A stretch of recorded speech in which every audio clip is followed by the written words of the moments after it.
So guys, panoorin nyo tong video na to. Kahapon, merong sunog sa Davao. Sobrang laking sunog. Sa area ni Digong. Agad-agad, nag-assemble sila ng mga sosyal na mga tent, tapos pinag-Jollibee pa.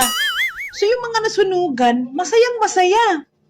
Instead na mag-iiyak, kasi nawalan sila ng ari-arian, yung ngiti, dahil nga kahit papano nakaramdam sila ng suporta, sobrang ligaya nila.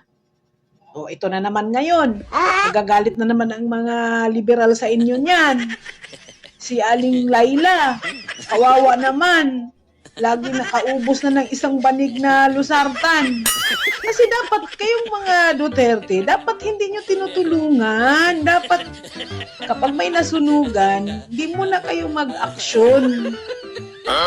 Kaso, talaga namang aksyon agad ang mga Duterte.